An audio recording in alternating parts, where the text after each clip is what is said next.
Well, hello everybody. Welcome back once more. We are broadcasting Torn Tuesday. It is theonering.net celebrating a very special 20th year anniversary of our own Tolkien website, the biggest J.R.R. Tolkien fan community in the world, and also to celebrate another big 20-year milestone. We got some of our friends together to have a fireside chat, to gather all around the campfire and talk about what happened 2 decades ago when New Line Cinema said, here's a pile of money, Peter Jackson, let's make some movies down there in New Zealand. And they began principal photography just a short number of weeks ago in October of 1999. And now here we are, 20 years later, and we've gathered this all-star assembly, and we're going to introduce everybody from around the bar. I'm so pleased to say hello to everybody. Welcome to the World Wide Web. Come in and join the show. If you're watching live, you can join us on Facebook, Twitter, Periscope, and I believe we're also on Twitch now. And we're on all these platforms. So join the chat, join us live. Justin is running the control room. My name's Clifford Broadway, and let's begin Torn Tuesday here at theonering.net. Over here, this is Mr. Mark Ordesky, right over here, our executive producer. Right here, we're gonna save you, Sean. You're in here. This to his left is Mr. Rick Porras, the co-producer, our executive producer, co-producer, and then to his side there's Mr. Michael Pellerin, who did all the behind the scenes.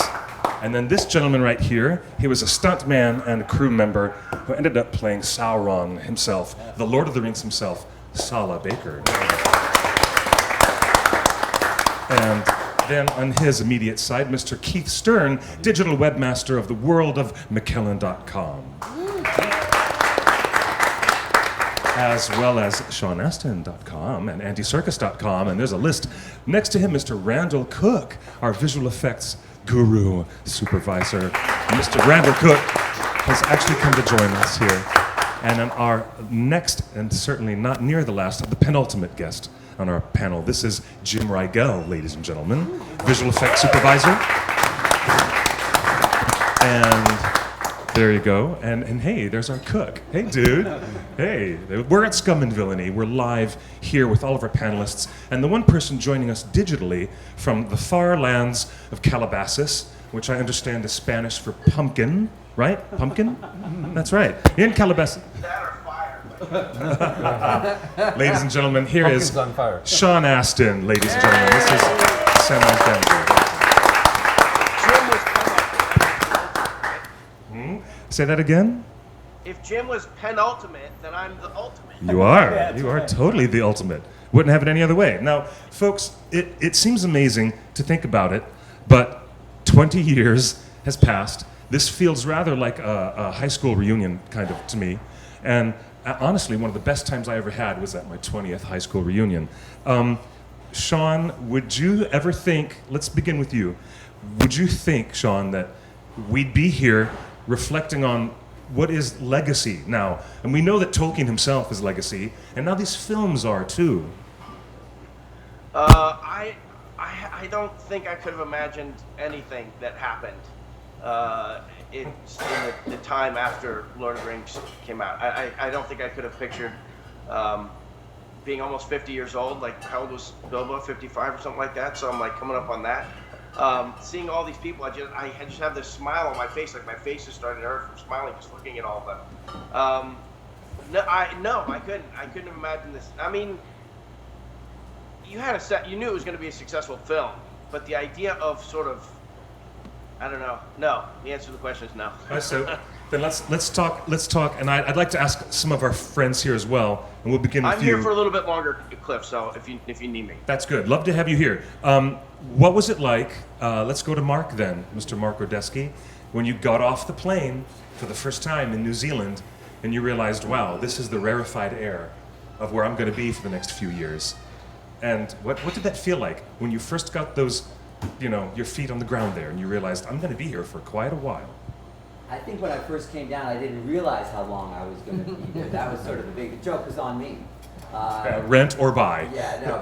Right. Initially, I didn't realize how long I'd be staying, which was sort of the genius of Peter Jackson, because I went down really the expectation of being there in sort of short sections, and ended up staying for very long sections, which was really a blessing and to my great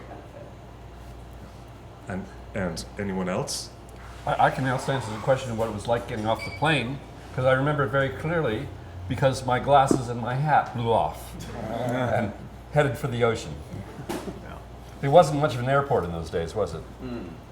Yeah, I remember on my end, I started when it was Miramax, so it was 2 movies, and it was the kind of thing where it kept sort of growing, and then obviously when that deal was falling apart, and we were very keen to find the right home, and so there was that kind of that nice sort of thing about this is evolving, and it's because it felt like family. It was always a natural thing. It never felt like, oh shit, I'm going to be here longer. It was like, this is fantastic. I get to be here longer. Then, Cliff, I remember something. I remember going down there and thinking that since you just got hired to do this massive trilogy, this spectacular, like so expensive, like you made it. Now you're a part of this huge thing. I figured we'd be like those athletes on your own plane with these big leather couches and like people tending to you, and I was just expecting it to be, just like the Super Bowl, just lots of food laid out everywhere you go, and whatever you want. That was my plan. We get off, and I'm tired, right? It's a long flight, and the first thing they do, I'm like, okay, we're gonna go back to the hotel. We're here 10 weeks. We're here like 6 weeks, 7 weeks early. Usually you get somewhere like 4 days early. We're there weeks and weeks early, like. Great, let's go to the hotel. Like, nope, we're going right over to Weta. You're going to get a tour. Like, okay, we'll go get the tour. Then we get this incredible tour. And then, like, okay, now we're going to do a wardrobe fitting. Now you're going to go meet the dialect coach. And now you're going to do this thing. I'm like, oh my God, it's going too fast. And it was like that for 2 years. 2 years. Now, that's amazing. Now, heads of department, Rick, were coming together how many months or how many years even before the cameras started rolling? You had the carpentry, you had the sculptors, and then, of course, you had the difficulty and the success of sending that magic letter to Alan Lee, and Peter and Fran got Alan and John to both come on board. And it was a matter then of collecting not just artists, but collecting the right kinds of craftspeople who could pull it together. And that was months and months and months before Sean would arrive to do fight training. Yeah, over a year. I mean, I'm trying to remember. Alan and John would have arrived in early '98. Peter was already, he had his scripts with Fran and Philippa, and also Stephen Sinclair, who was around then, and who's someone that should be noted. And then they basically, there was the core team over at Weta Workshop, and there was Grant and and Dan Hanna, right? Dan, forgive me, Grant and Dan. So basically, that was the core group that were kind of working in late '97, leading into early '98, and then I showed up. I think around early May '98, and then we were in our all is lost moment in middle of the summer, and then we in August of '98 is when I became involved. And interestingly enough, like bringing on Alan and John was, when it was Miramax was a bit nervous about that because they had associations with the Tolkien estate and the publications. They were worried, is that going to be problematic and so on and so forth. So it was, strangely enough, as much as it seems counterintuitive, there was kind of this trepidation under the Miramax regime, but when New Line came on, it was like no brainer. Like, of course, we're going right there. We're going to try to bring those guys on. I am reminded of Peter being interviewed by you, and you're behind the scenes, and he uses the metaphor of the train, and he said it's just coming at us, and we realized we were just laying down tracks. Yeah, it was Fran's. Yeah, it was Fran's analogy. The track before the train. Just got to keep on laying track, knowing it's still coming at you. And so that's what I'm curious about. I mean, we had you in a suit, Randall, trying to do troll pre-visualization, and we had your team trying to design all these textures and particles, and a gentleman was over there designing something called Massive, and all these. Regulus. Stephen, all these different departments suddenly had to come together in synthesis. I'm amazed still to this day. Well, but I think that was the genius of Peter and the Kiwis, that there was already this approach of this is like an extended family.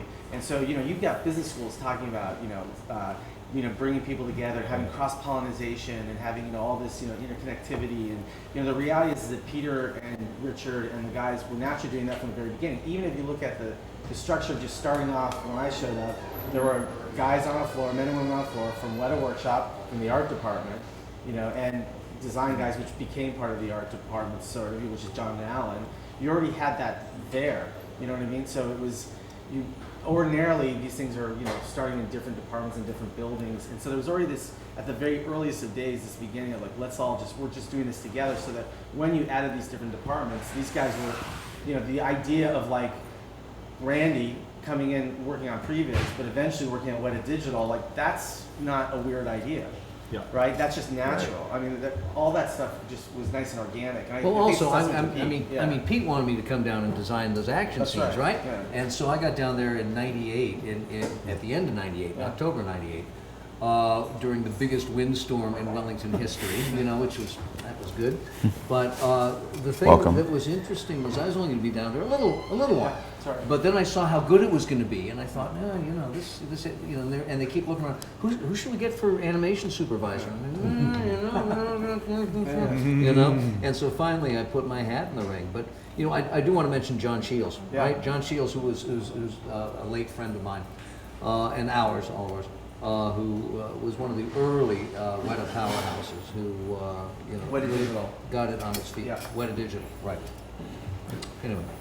And then what these guys are talking about, something I experienced walking onto this show already in progress, is that everything was unsiloed.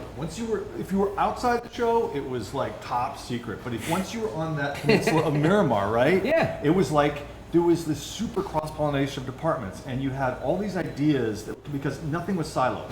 It was all open, because the beauty of that was that suddenly you had artists talking to digital guys, talking to sword makers and cast involved, and all of a sudden all the best ideas would happen in very unexpected ways. And Weta Digital was over on, which was it, Weka or Manuka? It was on Weka. Weka. And on just Weka. around the corner. And then between Weka and Manuka, where the animation department was the workshop, right? And so our animators had never seen anything like this because they cut through the workshop, and everybody was cool with it. You'd see all this wonderful stuff, which back then had a totally unique look. It had its own style, right? And because everybody in the world wouldn't be copying it for another couple of years, right? But it was so thrilling and unique, and the digital folks and the physical folks were milling around together and inspiring one another. That's great. I mean, not only is that great, it's needful, I think. That's the word I'm looking for. Because at that point you have the best kind of energetic cross-pollination as well. But it's also uplifting to know that, oh my gosh, those folks over there are doing this great quality of work, designing architecture, swords and things, and the other folks who are fabricating and trying to distress the armor to make it look like it's been through 100 years of battle. And like castles and everything. Oh, God, it was great. Yeah, really a great time. But I think the key thing is it was set up like a family. It was like a nice big extended family, and I think that was something that really worked well. And it really fit in great with the way Kiwis are just in general. They're very they're very inclusive, and you really feel like you're a part of something when you're there. And I think very egalitarian. It was like movie. Like when you're a kid, you think about movie making. Like you're going, like we're all going to get together and we're going to make this happen, right? Like as a team, and we're just going to dig in and paint the barn and make the show. Right. That's the way it really was. Let's put on a show. That kind of spirit, right? It was. Sala, you can attest to the spirit of New Zealanders. Well, I'll tell you what's funny when you're in New Zealand and you hear like 400 American accents turn up in town. It's kind of like, they're here! Oh my gosh, the Americans are here! It's just like 1943. So, because, in New Zealand and Australia, we grew up on American and English television. Cadney and Lacey, Hill Street Blues, Great American Hero, the young ones in England. So we had kind of already had a history with the States. But only through a square box, you know, that was like 4 feet wide and about 100 pounds, you know, and we got all the films that were coming from America were getting to New Zealand a year and a half late. So before the web, it was like, cool, we're gonna see that movie in a year and a half's time. Awesome. But then all of a sudden when the web came around, it was like, yeah, it's 2 weeks. But then when they all turned up in New Zealand, it was really like, whoa, the Americans are here. It was kind of like, oh, this is gonna be cool, what are they gonna do here? And then to mix the talent, and once the group turned into a family where we literally traveled, and like talking about at Weta, we were trying on new costumes and fabricating and going to the effects guys and saying how we're going to use this in this space, and refabricating the stunts so that we can move in the action sequences with all the costumes and all the elements of different departments that we had to glue together, and then also travel as a team and family that were constantly looking after each other while working hours, you know, and then traveling and eating together, and then going out on the weekend together, and then working again for 19 months, you know, you know, full time. It was for us, you know, performers.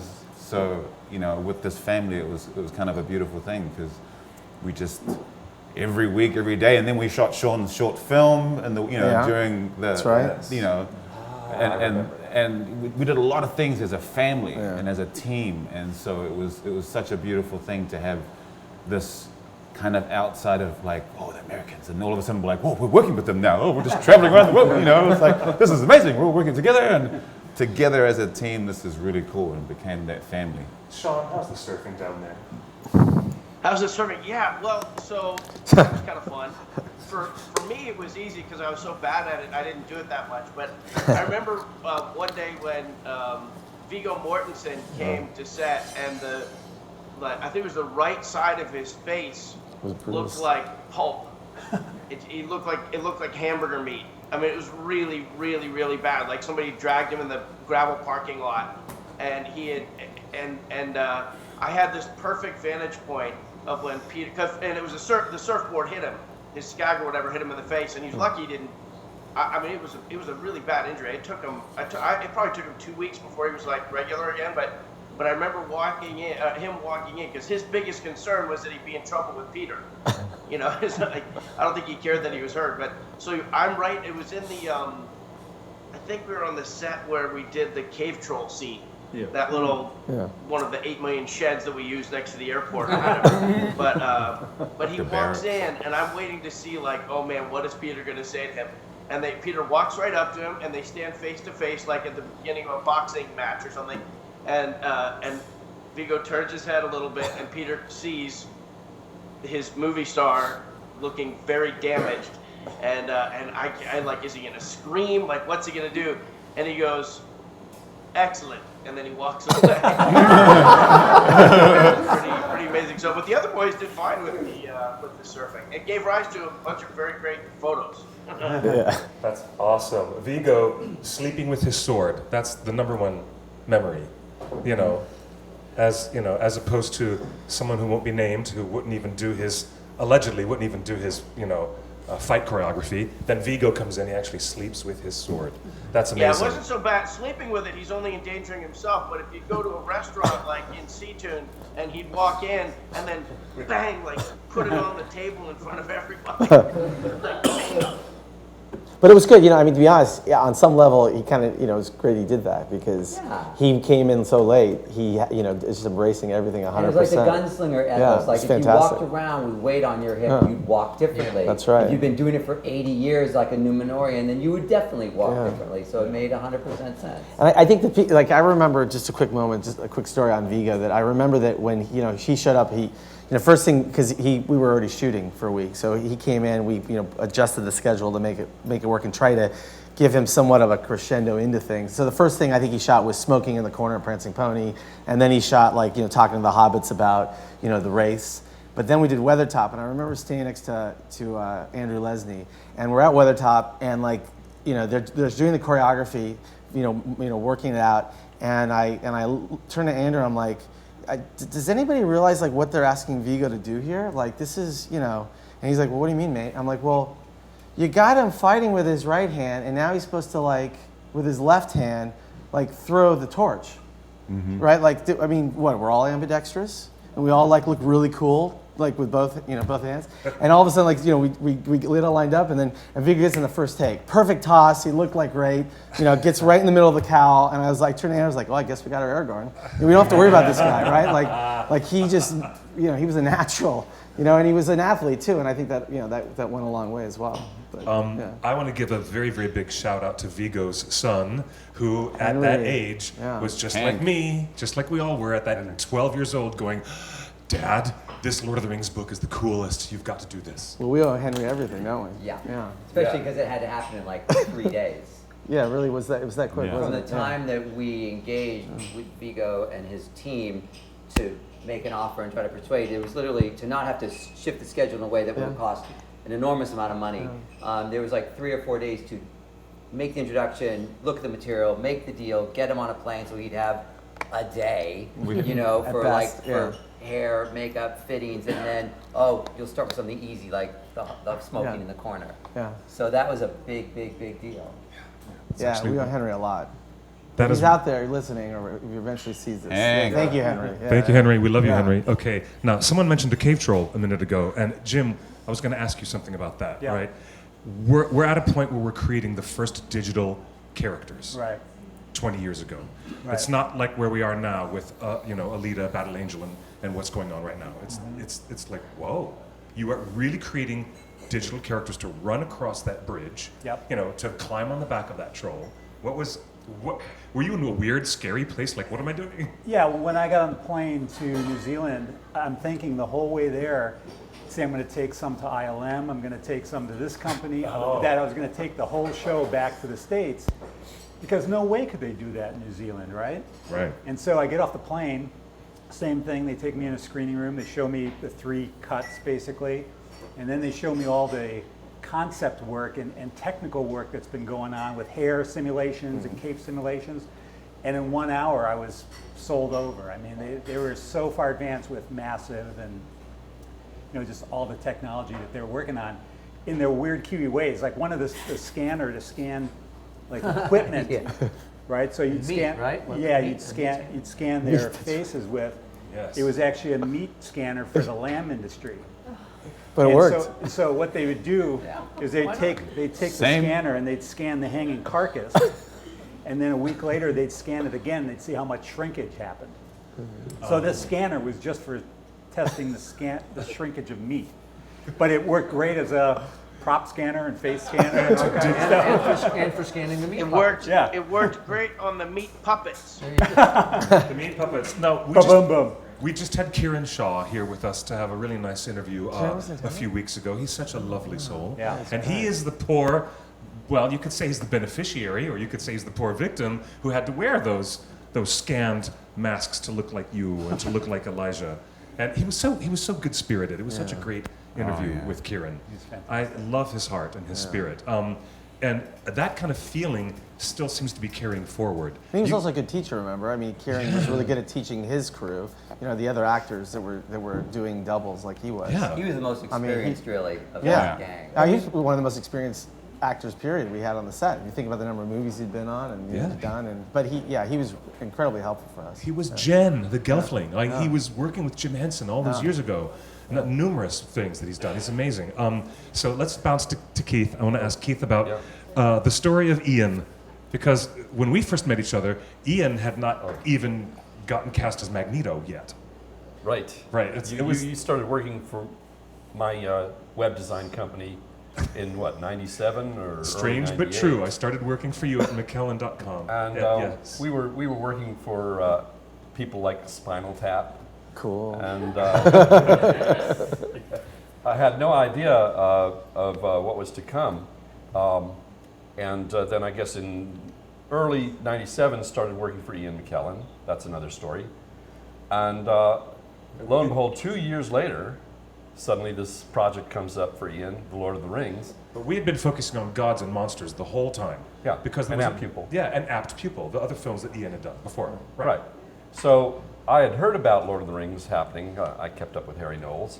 But it didn't occur to me that Ian might become a part of that project. And I didn't know that I had at my side one of the world's leading experts on The Lord of the Rings. And so Clifford Broadway was right there in the right place at the right time to just come into the whole thing. And then, of course, he was pondering how he was going to be involved himself, besides being my someone I could turn to check out the facts before we published them to the millions and millions of fans who are following Ian already by that time.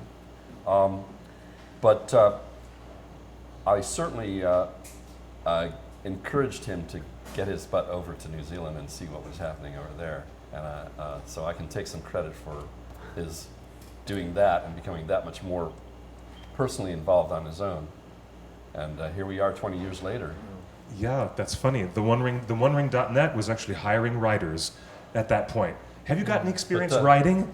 And I said, yeah, I do. And I also happen to be sitting here on the side talking to people who are whispering things in my ear that I'm not supposed to know about, you know. But Ian would send me his journal entries for what became a blog, basically. And I'd kind of check them, make sure that they had everything right. And particularly when you start talking about Lord of the Rings and Tolkien, there are a lot of ways you can go wrong.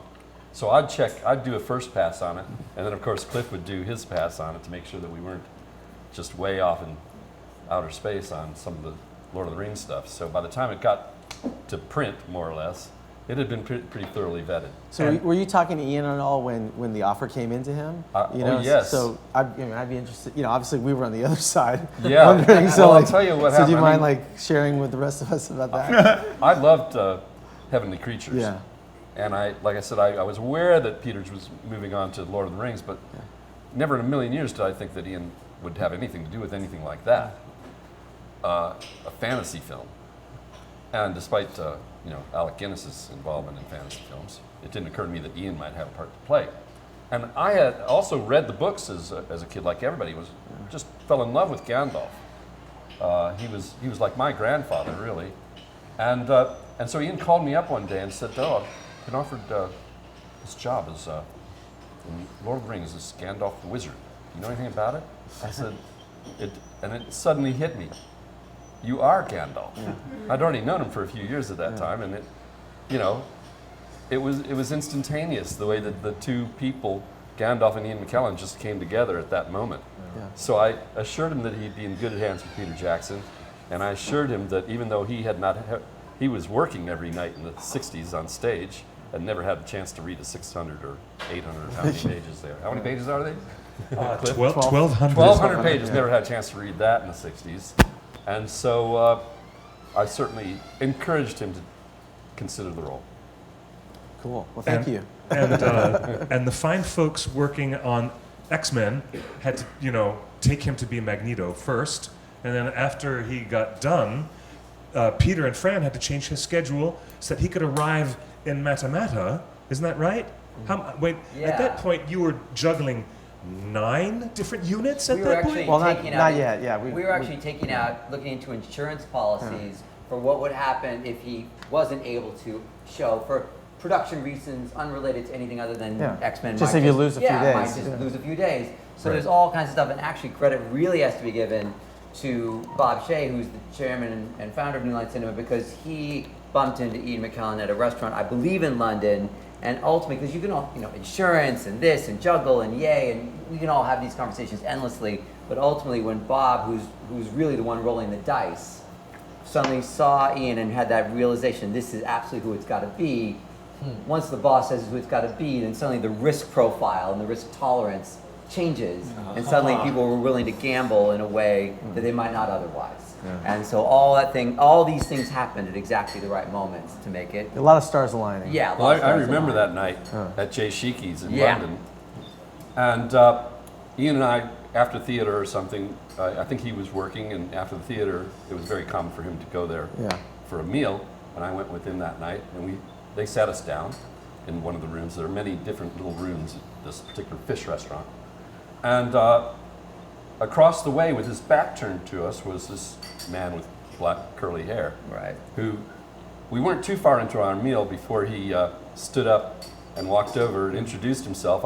not sure that Ian had met him at that point. Perhaps he had, and said, "Well, I'm so looking forward to working with you on The Lord of the Rings." It's great. And Ian kind of went a little pale and said, "Well, you know, I'm not going to be able to do it. I've got to shoot X-Men, and I can't show up, and I just can't show up on time to do Lord of the Rings, so the deal is off."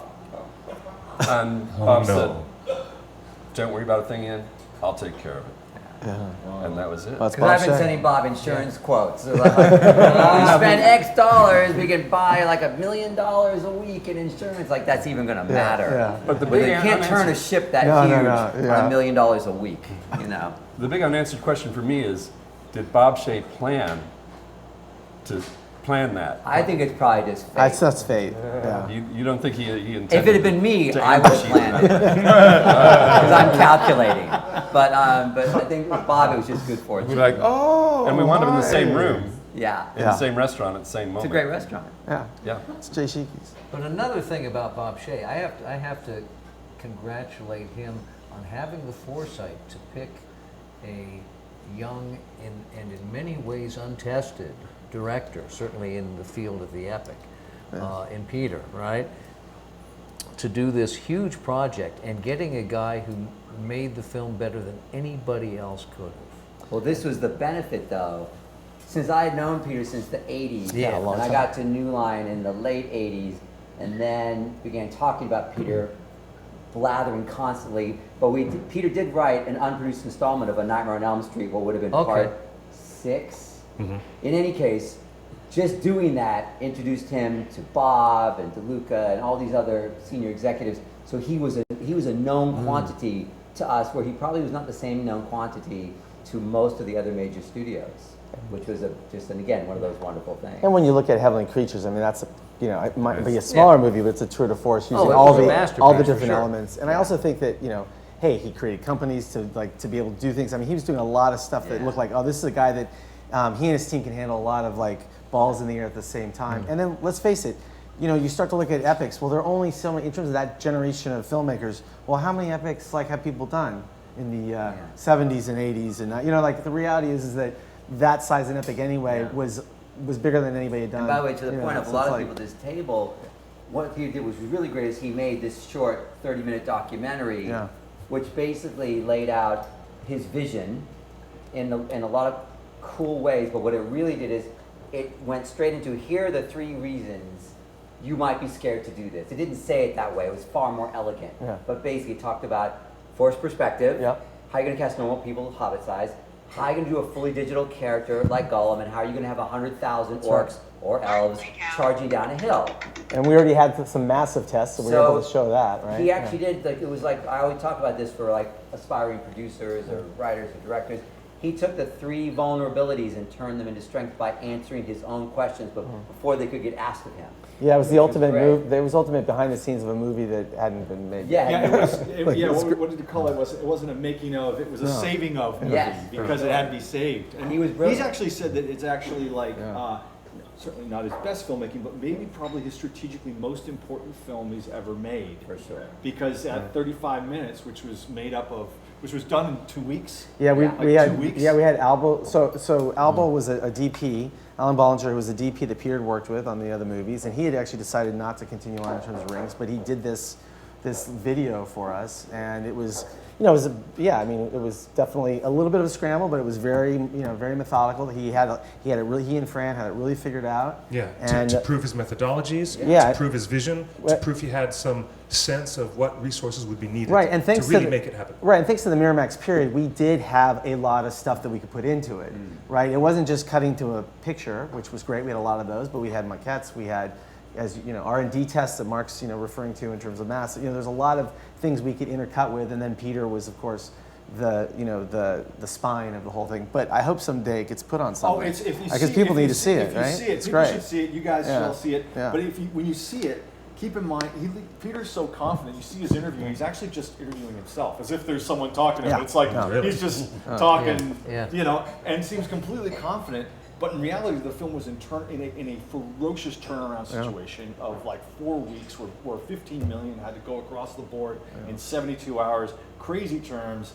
And you wouldn't get the impression that it was a panic zone. It was actually like, yeah, we're making this. Yep. Look, I had a party the night before he left. I had a party, and it was it was a James Bond theme party, and Peter and Fran showed up. Like they were flying the next day to go try to sell all this effort, in the final hours. There was a lot on their minds, and the fact that they showed up was really, kind to all the people that were there. It was really great that they did that, but that's, I think that attitude of like, this is going to happen. We're doing this. This is not happening. This is not a Hail Mary. This is happening. Was always the thing. But this is what's so amazing. Filmmaking is a very expensive and high stakes kind of business. It involves so much money with the strange synthesis of trying to get resources and people to work together and to come correct and actually do their jobs and have some synthesis of mind with a person like Peter. And I think an intellectual property as big as Tolkien needed someone like Peter, who, as you said, was the spine of everything. He was the guy who really knew inside his mind that he could corral all these cats and herd them all together and get them on board. It's just, I'm just, Well, so I'm curious. Thank Mark, you, Peter. Just in case you're listening, Peter, thank you. So I'm curious, Mark. So when they showed up, right, and you had an understanding of what was going on in the lead up. So a lot's been written about, why is this 2? Why are you trying to pitch me 2? Why isn't it 3? Which is fantastic. Thank God Bob Shaye said that. But is there any other moments there that you can remember that haven't necessarily been part of the storytelling that's now become legend of how the people in that room, was there a lot of discussion after they left? Believe it or not, it was such a total slam dunk that it wasn't a lot of discussion. The main sticking point was actually before the meeting, when the term sheet from Miramax was like, oh, we're going to want this huge participation and the first dollar gross. It was really aggressive. Yeah. So, which New Line justifiably said, we're not doing that. We should never do that. So my big pitch to Bob was, well, why don't we just do the meeting for friends then? He's coming in anyway. Yeah. So he's going to see me, so why don't you just sit in? Yeah. Right? Because, And then, hey, just come and sit in. And then, but then the meeting did its own work. Peter and Fran. Did you have to wrangle the other people though? It wasn't just Bob in that room. It was just Bob and myself and Ken Cammons and Peter Jackson and Fran Walsh, and that was it. That was it. Yeah. So it seems. I remember the idea of putting out that amount of money. It just seems like they had all this R&D stuff into it. The money settlement or whatever you call it that you had to pay out, that made total sense to me, but it always was a little offensive to me that they had executive producer credits as prominently as they did. Yeah. Well, you're not alone. That was that was part of the term sheet. The 3 to 4 weeks of negotiating New Line to Saul's Ants, New Line to Wingnut, which is Peter and Fran, New Line to Miramax. That was the most harrowing 3 or 4 weeks of trying to juggle all that stuff. So, And come up with a check for $15 million, which you gotta remember, people think that movie studios are just loaded. It's like, that's a hard thing to do, to turn on a dime, Yeah. Could you just quickly, this is a little side thing, because I don't know if people are aware of necessarily New Line's business model back then, but could you argue that New Line was custom built to have the kind of business approach of pre-selling foreign to maybe to even say, we can do this, rather than the studios that are more thinking along the lines of New Line, 2 things going for it is a race to rings. First of all, it had frustrations of its inability to make sequels to some of its big prior hits with Jim Carrey, which was a frustration. New Line had just failed to try to get the Foundation trilogy from Isaac Asimov. Oh yeah. So this was something. It was a big swing on IP that people cared about, and on a filmmaker whom we knew, and it was something that would not just feed us for 3 films, but all our foreign distribution partners, where we would presume the ability to pre-sell distribution rights to offset some of the economic risk, which ended up working. So it was a big deal, but it was also it did shine New Line in exactly the way New Line was supposed to operate. Yeah. How integral would you say was Peter's attitude personally in bringing people together? As like the captain, to bring the heads of department together. Huge. Yeah, huge. I mean, I think Peter, had that, like everybody, we all wanted to walk through fire for him. I mean, he had that great way of leading. He basically created an environment where, like, hey, we all care for each other, but we also care for what we're doing. And remember, it's also not just Peter; it's Peter and Fran, and then there's Philippa, and there's already this approach. But yeah, no, I think Peter was really great about just not only inspiring people to like do the best they could do, but also really great at walking through that those difficult times and being confident in the room. That's a difficult thing. Like if you actually know, shit, this could all go awry at any moment, let's say, then there's always moments like that in any film. But as long as other people don't know, like how on the, I mean, I think that's, Peter was always really good about just keeping that confidence and instilling that in other people too. I mean, like that's another thing. I mean, he definitely was great at like, helping other, like the fact that I got to end up directing and I wasn't the only one, it was like, okay, we have a need here. Hey, you can go do this, and he instilled confidence in you, and that made you confident to do it. So that's a rare thing. He was always open to listening to your ideas too. Yeah.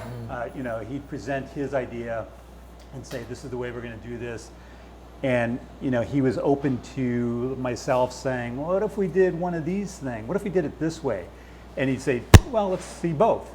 Let's do 2 or 3 versions," and he wouldn't necessarily always pick his. So when you said earlier that the work between different groups wasn't siloed, meaning they were not isolated. These people were not isolated from one another during this nascent creative process, and the Through feed the whole film. Yeah, The really. whole film, not just the beginning, but the whole film. I just think you had people that were the early artists, doing drawings for Peter, and then they're helping put mud on Uruk-hai when we're like, shooting nights at Helm's Deep. I mean, that's even that. I know that sounds kind of okay when they're putting mud on there, but the reality is that like they are having conversations with people on the set that day. There's all sorts of things that start to like play through. And then in terms of going over to Weta, you guys were always great about with being Weta open. Workshop, I remember they had a Shelob contest, and they had 5 of the artists create their version of Shelob in clay. And there was like a voting session. I forgot how we actually picked one, but we picked one, and Peter says, "This is the one that we're going to use." And then he took his thumb and like pushed some of the clay down. He says, that's the way we're going to make it.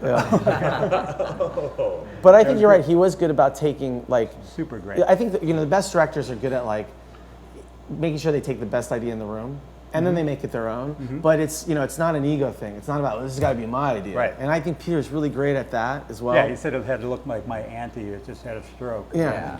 And like you guys know, Alan Lee and John Howe weren't just stuck in the art department. They were with you guys. They were. You see what I mean? Like that's what we were talking about, cross pollination. It wasn't like, okay, you just do this, and suddenly you guys are having conversations that might not ever have happened with people if you were all stuck in your little apartments, and then suddenly ideas happen that would never have happened, and suddenly Pete can cherry pick those and go, that's great. I mean, I saw that all the time. I was frightened because we had a meeting with Alan Lee, and Peter's explaining the cave troll, right?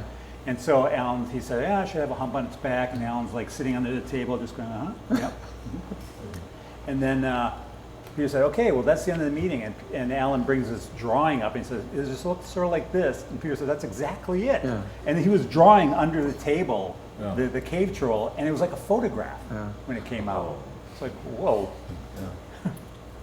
That's you can't recreate that so easily. That lightning in a bottle. No, and also Peter's visual memory is insane. Like I mean, he'd be tracking so many different things from so many different sets, or even his own set with different cameras, and then just imagine like in post later. I mean. He'd be like, "Oh yeah, there was that take, 8 or whatever." Like, I mean, I was always 2 amazed years by that. prior. Yeah, it's just incredible. And it was a guy with a sword just doing this for 1 second, and he says, "Look at take 2." Yeah. And take 2 was better. Yeah. So I think that's pretty remarkable. I mean, at one point, we're putting our actors in these furry latex feet, and then we're putting this great Shakespearean legend in this costume, and his eyebrows were changing. Okay, so like early on, there were the early version of Gandalf eyebrows, right? And then they changed, didn't they? It was according to the drawings and the paintings that had done. Gandalf had eyebrows out to here. Yeah, that came out from the brim of his hat, the way Tolkien described them.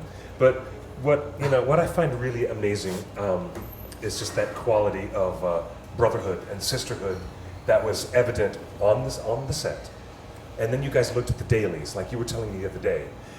It went from being kind of ridiculous, like, look at this ridiculous thing that we're doing, and then you look at the dailies and you're like, wow, this looks gorgeous. This really looks amazing. And then all faith is restored. Yeah. You know, in the silly furry hobbit For feet. 3 hours, though. I mean, people forget, like, you know, we had 3 hours, sometimes 4 hours of dailies every day. So that's what, you know, that was the end of the day. Right? I was truly impressed because I had the opportunity to sit and watch dailies with Peter, and then when the regular dailies were done and everybody left, he sat and watched flame effects for another 45 minutes. Yeah. And at that point I felt, well, we're in pretty good hands here. Oh, yeah, no, it's incredible. Yeah, it was a pull yourself up by the bootstraps, just, you know, go to kind of a show.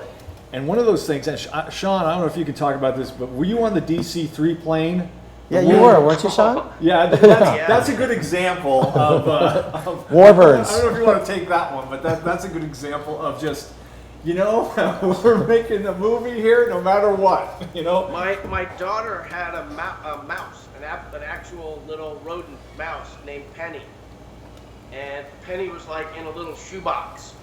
And we were on that plane, that DC-3 plane, and the actors and everybody who were, by the way, like drinking heavily. and we're all passing Penny the mouse around, and then we get, I don't know, more than halfway down the South Island when the weather starts, and it just was, you know, I mean, it was the worst turbulence I've ever been in my life, and I've been in a lot of turbulence, and I just remember Penny like bouncing in slow motion up and like banging off the top of the roof of the DC-3, coming down and looking around and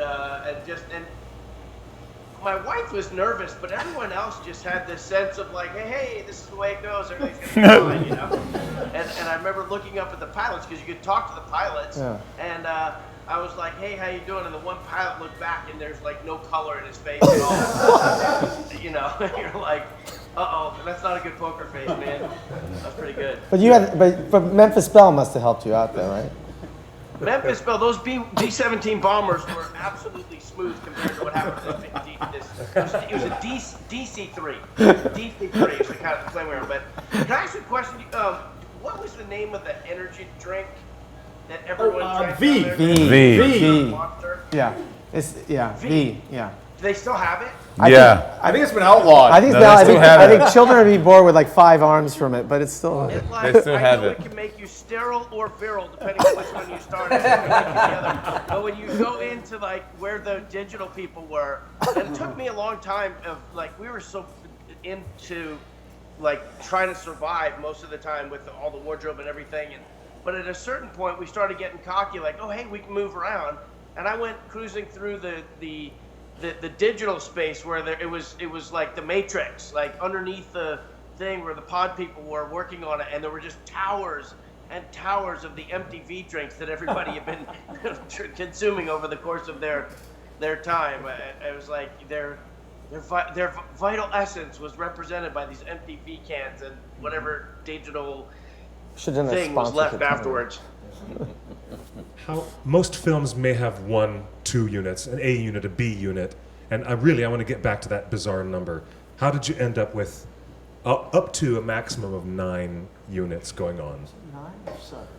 I thought it was 7. I thought it was 7. Miniature unit. With two miniatures, right? 2 miniature units, so that means 5 other units. Yeah, so That's just so wrong. But it wasn't at the start that way. It Wasn't always that way. No, at start we had main and a second. main unit second, but then there was And then some dramatic work that Jeff. But then there Jeff could be horse units. Yeah. Yes, horse. That's right. remote That's horse right. units. We'd have like a spin-off, And little aerial camera. unit. So you know Yeah. what? The 9 is not exactly wrong because you had a first, you had Peter's unit. Mocap. Then Right. Oh, good point. Yeah, you had Jeff Murphy's other unit. You had John Mahaffey's second unit. You had Rick Porras doing a unit. Plus you had Alex Funky's 2 miniatures. units. Bigatures. Plus you had And aerial. there were ad hoc green screen units. Splinter. We had the VFX units I too, would, where I we would did. fly to for the third one. Yeah, for your chopper shots. Pair Yeah. Graham for 6 Yeah. months on a helicopter. Yeah, that's right. Maybe it was never less than 5 and sometimes up to 9. Yeah.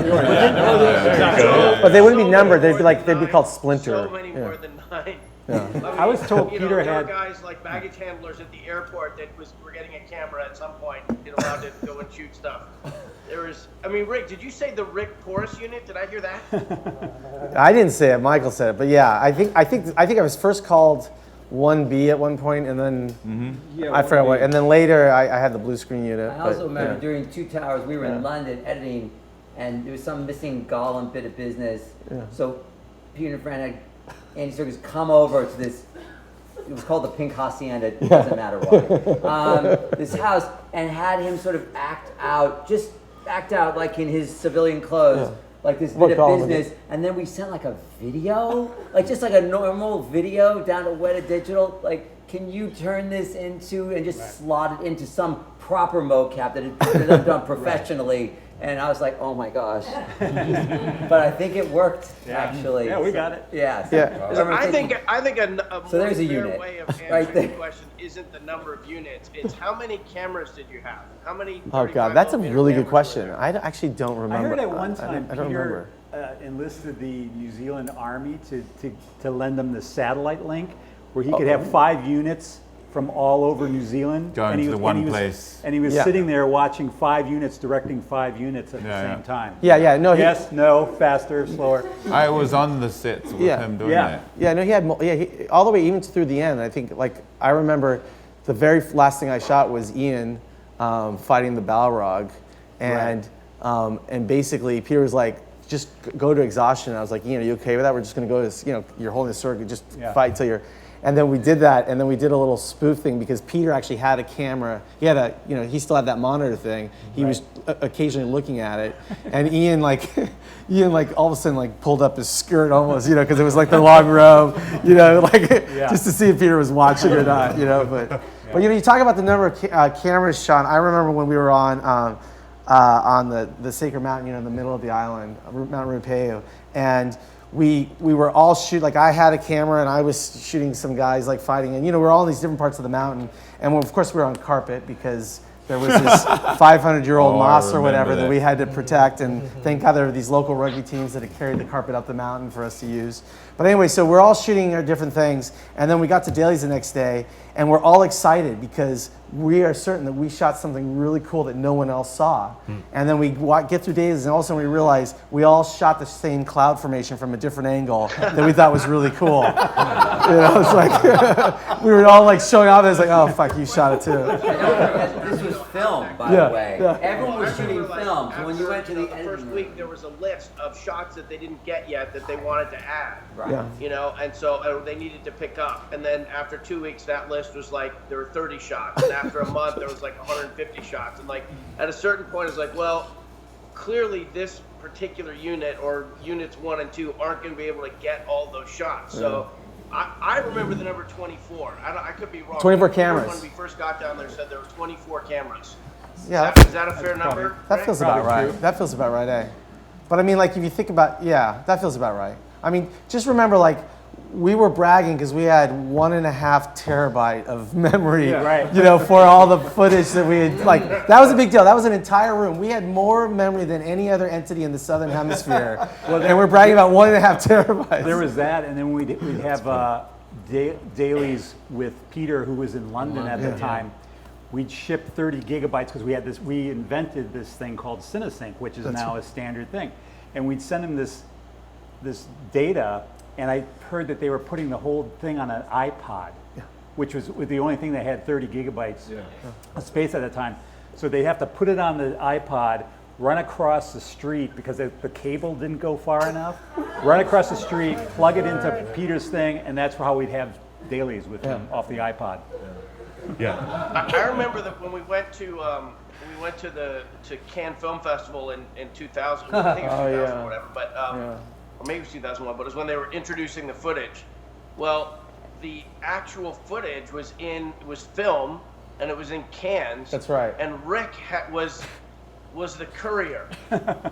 Rick was the person who was responsible to carry this film, and like if it didn't get there, if anything happened to it, like it was Rick's ass. And I just remember looking at him like, man, what a swing. What a scam. For a guy who's like, doing little mundane things this day, and then he's directing stuff that day, and now he's the epping courier who has the entire weight of whether or not the world's media is going to get to see the thing at the time they're supposed to see it. Like, there wasn't backup, I don't think.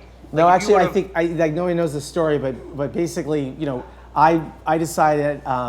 My wife at the time, Melissa Booth, who's also published on the movie. We were going to do a little mini vacation before Cannes, so we were just a few days. So Peter lined me up with Rick McCallum, and they have the Star Wars offices, and so I took the film, the Goldberg, and I locked it underneath, I think it was George Lucas's assistant's desk for a few days while Melissa and I went on this little mini break.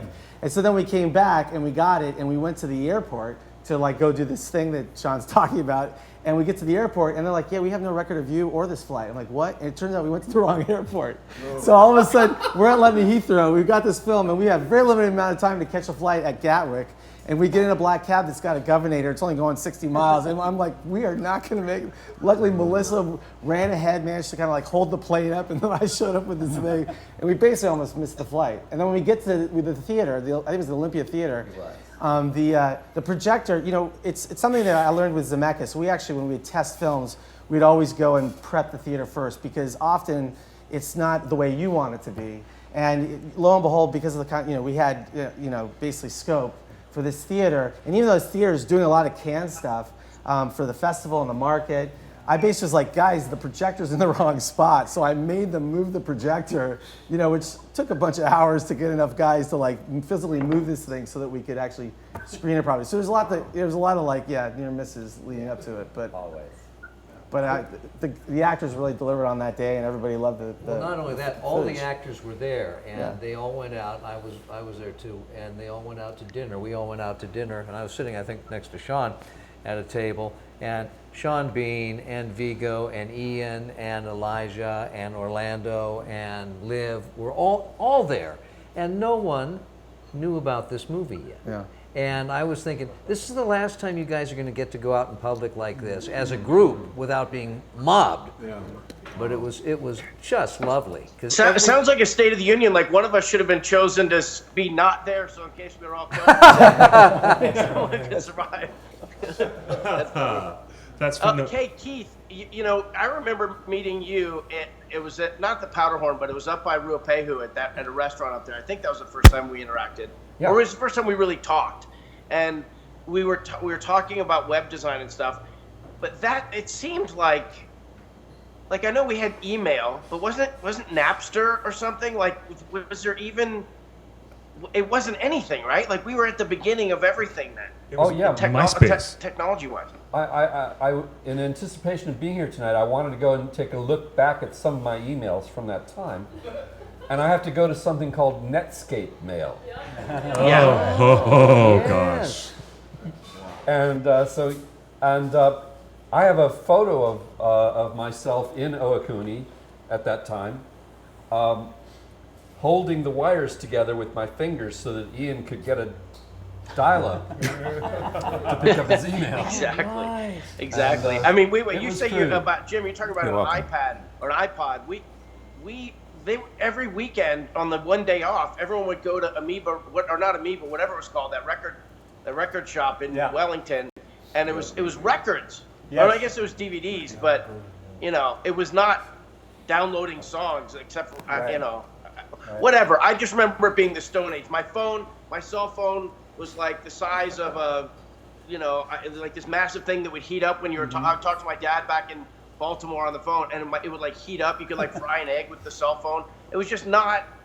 It was not like it is now. I mean, 20 years later, and the world is just such a different experience for everyone than it was when we were down there. We were supposedly doing this technologically advanced thing. I have footage of Barry Osborne in Helm's Deep set carrying what looks like a giant lunchbox. It's a phone. It's a satellite phone. Yeah. Satellite phone. It's like this big that call out of a place with no reception at all. Because that rock quarry, there was no signal. Yeah. Hey, Cliff, can I suggest a topic for a second? Because I'm gonna have to go in a minute, but I really want to hear what Mark and Rick have to say about this, because I'm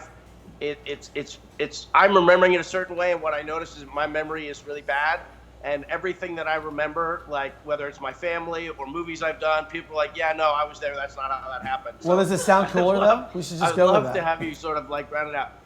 There was a moment when we were filming when New Line Marketing sent down a thing, and it was the initial photo shoots that we were going to do, and there was the initial like first commercial, video, digital, whatever it was, like the what would have been a commercial, and we were going to film it, and we all looked at it, and when I say we, I mean the actors, and it was terrible. It was so bad. It was like if you gave a high schooler like Dungeons and Dragons, quiz, and you're like, okay, now do the best poster you can for this Dungeons and Dragons. I mean, it probably wasn't that bad, but in our mind, it was like we are making Casablanca. We're making Lawrence of Arabia. What we're doing down here is Oscar, Best Picture Oscar stuff, and like, do they not know way back at the home base and 12,000 miles away in Los Angeles what they bought? Like, do they not get it? And so we all got together with Pete, and we're like, Pete, look at this. What do you think? And he was like, yeah, man, that's not very good, And we were like, well, so what can you do?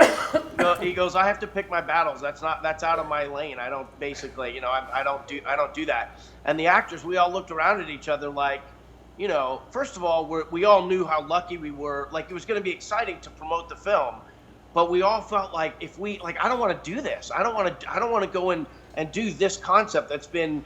And we weren't in the habit of objecting to anything. It was like a natural instinct that happened. It wasn't star tripping, I don't think, at all. It was, we looked at it just like, wasn't that good? And so we basically, I can't remember who the ringleader was of it, but we basically were like, hey, we don't really want to do this. And then the next thing I know, the stuff that's getting sent down is like awesome. It's so good. And I know there was like some drama back at that we didn't want to cause, but tell me what you remember about that experience. I don't remember a commercial, like you mean like a video thing as opposed to a still image, right? Yeah, like what would be a teaser? But remember we had that. It was a first stab at a Right. Remember we had that. Is that when we had the meeting on the set with the marketing? Yeah, I mean, the only thing, because my memory is hazy too, but what I do remember the consequence of it, even though I don't remember. Within New Line, there were people that were closer to the campfire than other people, and so what ultimately happened is, it's like special teams in football. So eventually, what ended up happening is that people, that were really steeped or became steeped in it, ended up working on materials. So we ended up creating this special team, and that's why the materials got so much better. Whereas before, it was done. It was basically like, oh, well, here's a movie, and sure, it's super important, but we're going to do this like all our movies are important, and this one's just extremely important. And so I think that's my vague memory of what happened, which feels right. And I know that after that, thanks all y'all, but basically then everyone decided that I should be the one on a going forward basis, and Rick can back me up on this. They're like, well, when there's things to show, we'll let Mark show them to like the actors or to Peter and Fran or to whoever needs to do a creative approval of a poster or a trailer or a TV spot. And I was like, great. So that's, but I do remember that. I remember that being a big part of my life for like the next 3 years. Putting a big target on your back. Yeah. Just from the historical perspective, the big thing that was a beef of contention was there was a tagline that was written by someone. Yeah. There was by someone who had taken on themselves to write the tagline. You will find adventure, or adventure will find you. I remember that. And what I remember happened that was vaguely. Everybody working on the film was like, with all the great prose that Tolkien has, Why are we just giving it to someone to make up stuff? Why can't? And sure enough, that's when you saw the posters that said, one ring to rule them all, or power can be held. Well, in the thing that smallest things. followed from that was the great image of Elijah looking down. up. That's right. And then looking down, and that was like, So it's just, so the thing, as with always, things got to the right result. Because of fidelity to Tolkien, which is something we talk about every week on our show. And that's why we have this plugged-in audience that comes to this web portal. Even after all this time, we still have this international fan, very, very active, intelligent, and very engaged fan audience. And all they care about, it's always the same thing. Fidelity to Tolkien. That's all they really care about. And so that, Sean, thank you very much. I have to say that was a great time to have you with us. I know you probably have to go now, but Samwise, I just got to say it. You're always my Sam, and I love you, brother. Thank you for being part of this all this time. The Lord of the Rings. Oh, really? How cute. Oh my God, Funko. Funko. You know, Love it. Love it. That's good.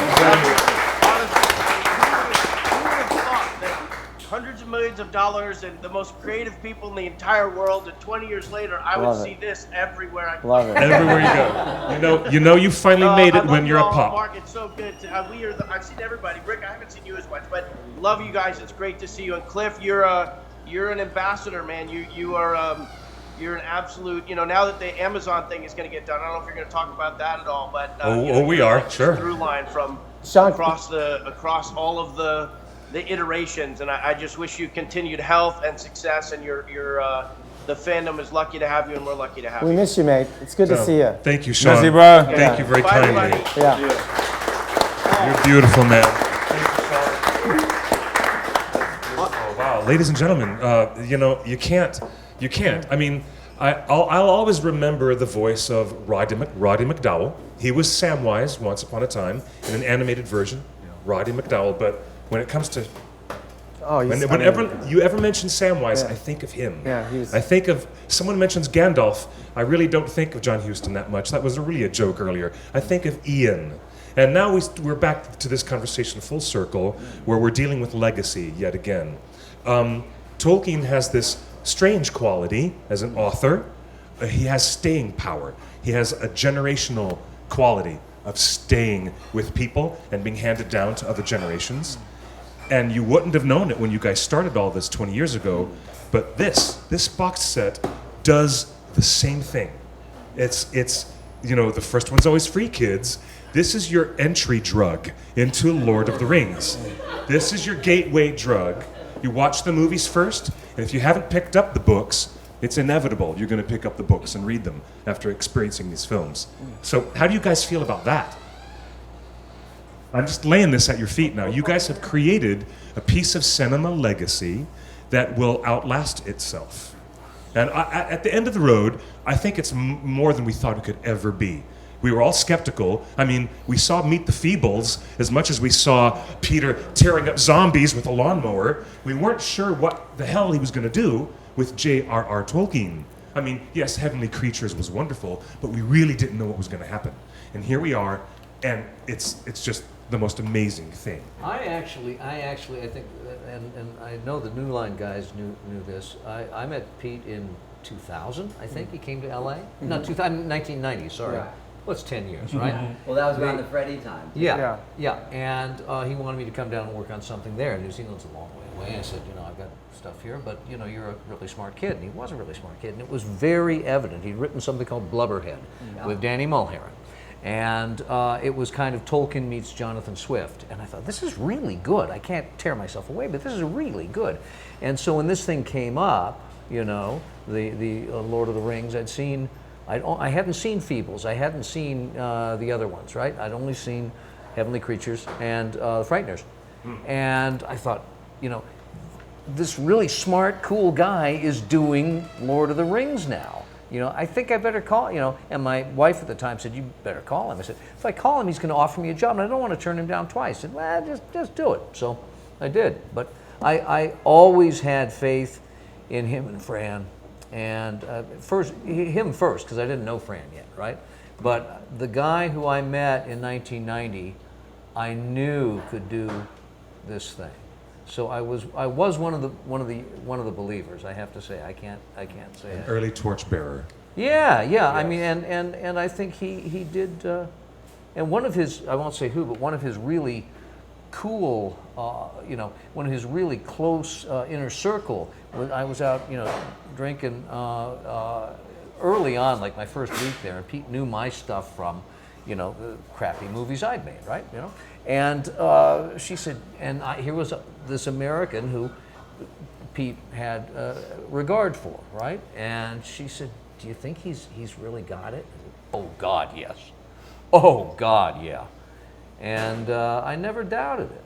You know, that's all. Yeah, I mean, I that's, Well, Peter did inspire that kind of faith, and that's what brought this whole project together. Yeah. It was all based on faith in him, really.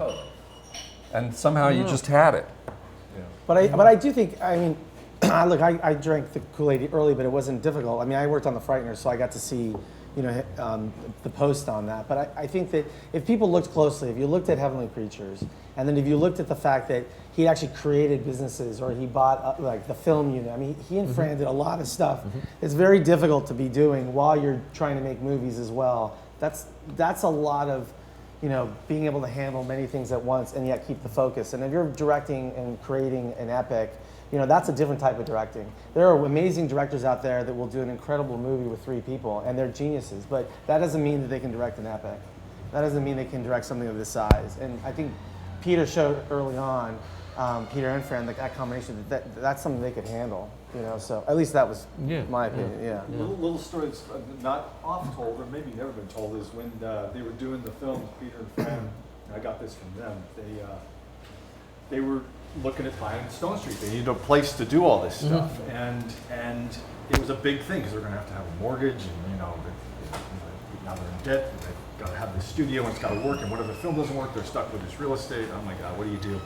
And they were debating this to buy this because they needed a studio to be able to do this thing, and they were hanging out in what is the commissary, the upstairs commissary above the offices, and it was like. It was still sort of filled with whoever had owned the place previously, their junk and stuff and their tables.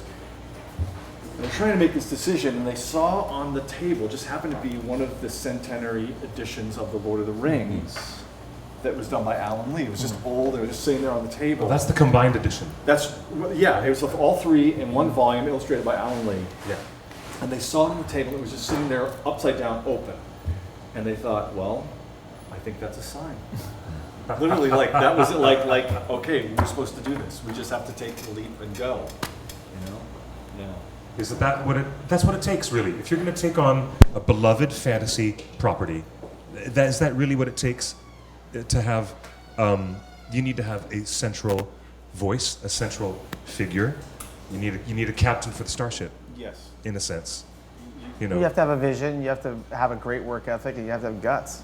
And they have all of that. And a real captain, a clear, you know, visionary leader who everyone can galvanize everyone, who's got confidence. You know, Peter, first I got involved in the project, he didn't just show me, you remember this, it was amazing, I've never had this happen in my life. He showed me the current draft of the film, and then he and Fran showed me the other earlier drafts. Now that's ballsy, because you're showing your warts, but it was smart, because what it did is he said, look, here's the first or second draft, that was okay. This next draft is better. Now look what we got. And you're like going, wow, if we keep going that direction, it was so, because I thought, God, these people have such confidence that this thing's going to get better and better and better. And they proved it by actually showing, hey, here's the path we're on. We believe in us, you know? And it was like, wow, I could follow this guy, you know? I think something that really impressed Ian was that Peter and Fran made the effort to go to London and go to his house and meet with him to sell him on the project.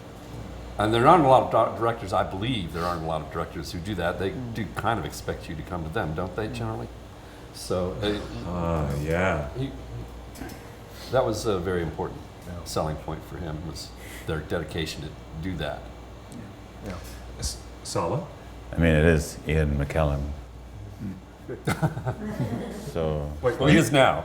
No, wait, it took some convincing for you. Your friend came up to you for 4 hours and begged you to go to an audition that was in the local paper, and you wanted nothing to do with it. Yeah, why was Tell that? us about that irony. You didn't like the Americans? What was that about? No, a friend of mine had basically, there was a letter in the paper that said they were looking for large, able bodies, you know, rugby type builds was the actual text, and so my friend took 4 hours to convince me to go, and I was like, I don't want to go, I don't even know what this thing is. No.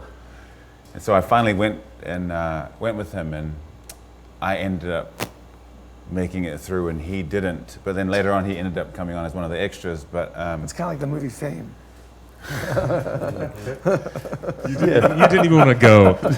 And then you ended up playing how many different roles? a lot.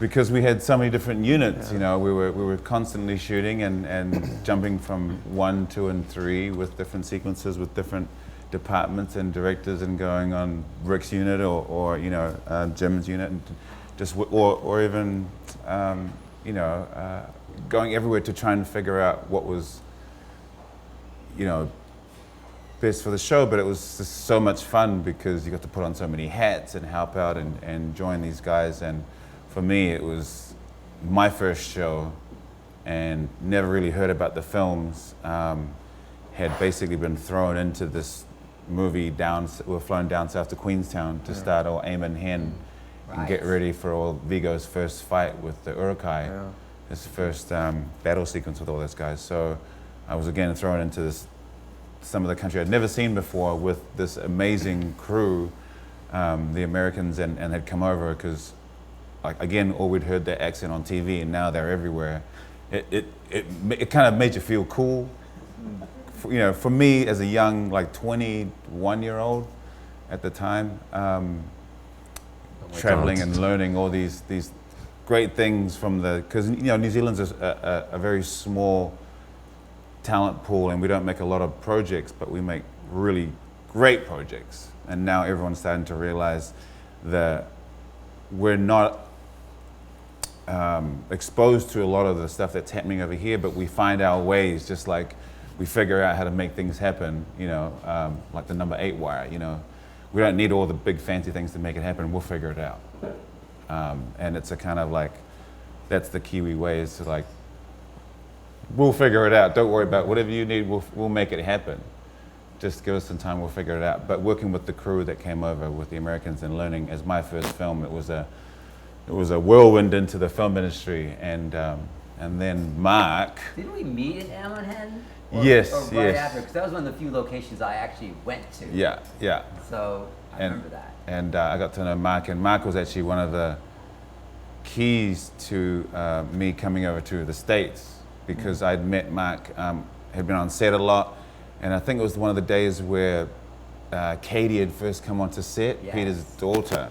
And so I was in prosthetics, and we were doing some stuff with Katie. I still remember that photo of you. Yes, and it ended up on Peter's refrigerator. So then I got invited to the house because Katie loved me, and I got to the house and I got to know Mark really well. And later on, Mark had said, "What do you want to do?" And I says, "I want to act."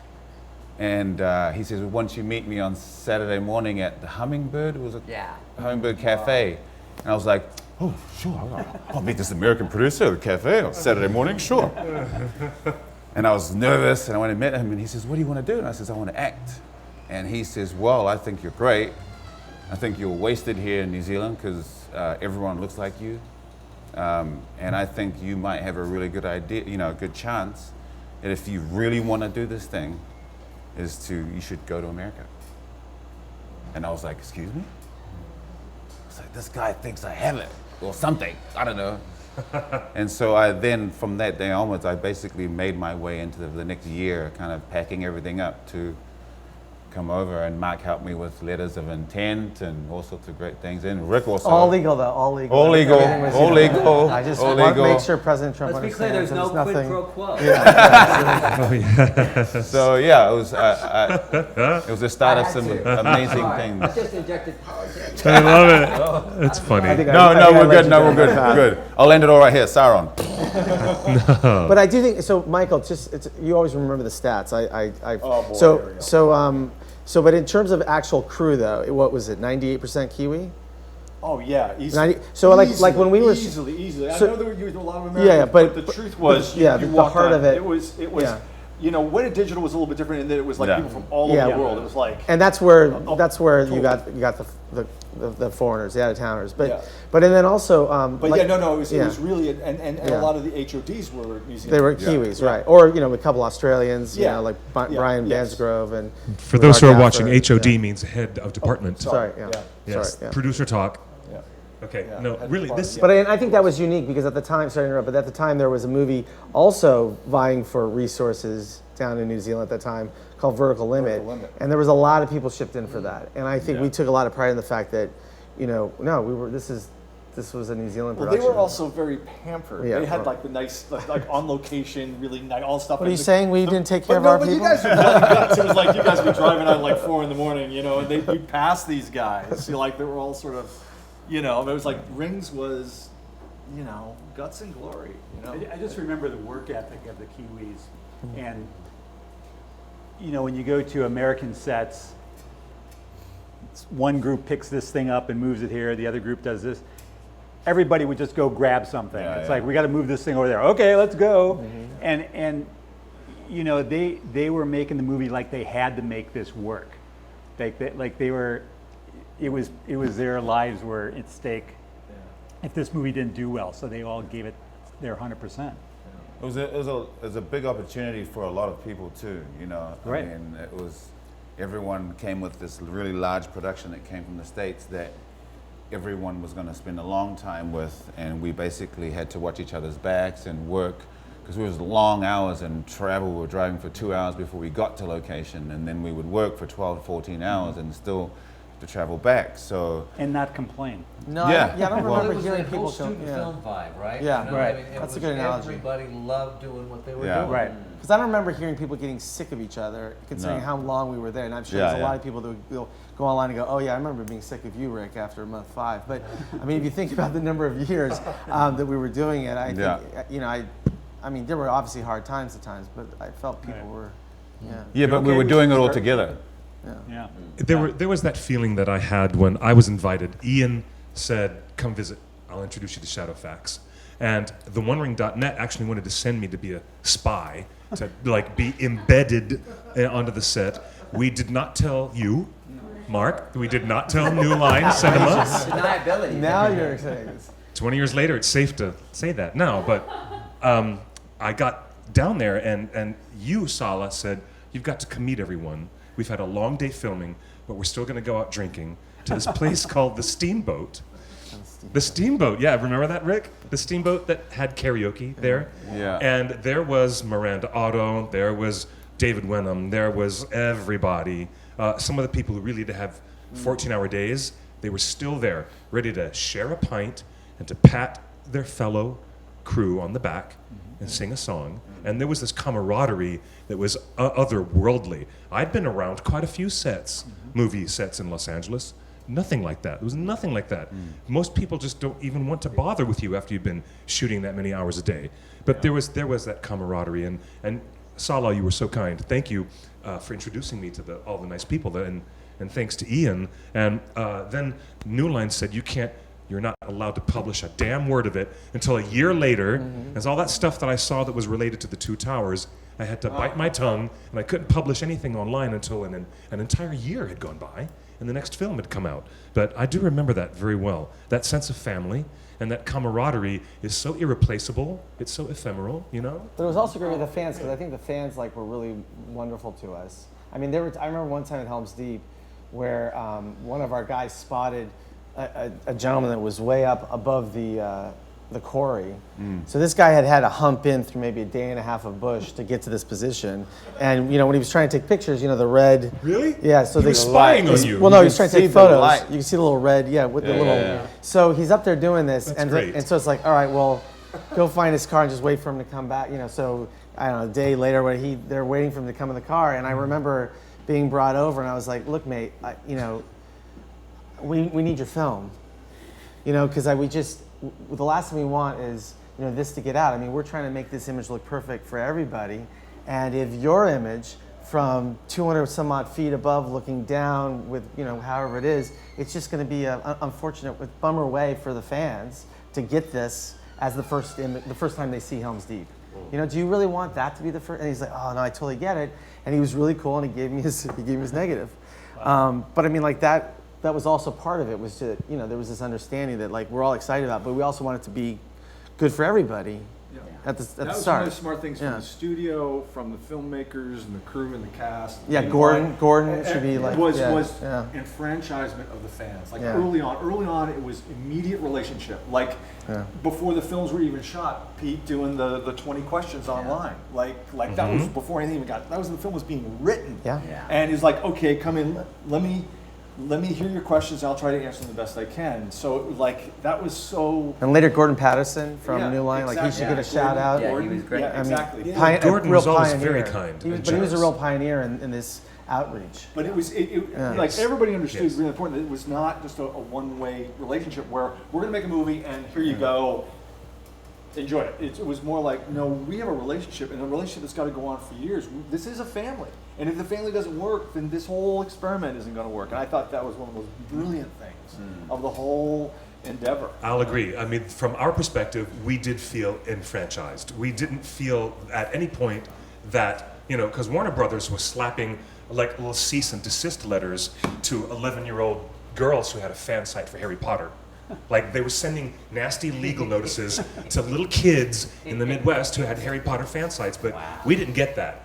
We totally had a very different engagement, and thank God for Simple Truths. We had the blessing of Peter and Fran and you guys realizing, well, the lifeblood of look at all the energy that the OneRing.net gave. You guys isolated down there when you didn't even know what was going on. I heard about it later. Much later, they were saying, "Oh, I found out what we were shooting today because I was reading the stuff that you were posting on the One Ring." And we love the fact that you were so energized. That there was some kind of uplift that I'm glad that the fans were able to give to the. No, it was a real production. gift. I hope they understand that we appreciated it. Yeah, it was a real gift. And Cliff, you know the work that we did on Gods and Monsters. A year and a half before the film was released, we were showing the fans a lot of behind-the-scenes stuff, which had never been done before at all. But Ian was willing, and Bill Condon was willing, and Lionsgate was too busy doing other things.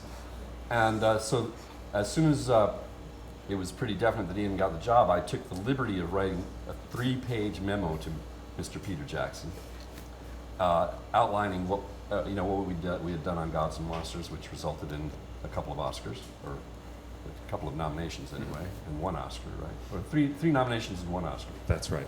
It was More nominations? Miss Redgrave who got the Oscar, didn't she? No, Bill got the It was- Oscar for it was the Bill. screenplay. Right, that's right. But Lynn Redgrave was nominated for Best Supporting Actress. Ian was nominated for Best Actor, and Bill was nominated for Best Screenplay and won. This for a $3 million film. So we were sneaking into the Academy's computers through the back door. So I don't know whether Peter ever even read my memo or got my memo or whatever, but it laid out that whole plan for how to approach this fan base that I knew was going to respond to anything that we put on the internet. And I certainly did my part to try to be open about what was going on.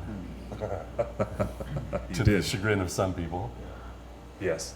Something actually just that I've been reflecting on the 20 years thing. It's something, this is really for Jim and Randy, that I think back is that, and what we tend to forget with the passage of time, is that something got done on those films that really made film history on both a technical and acting level, which is the creation of the world's first truly believable CG character.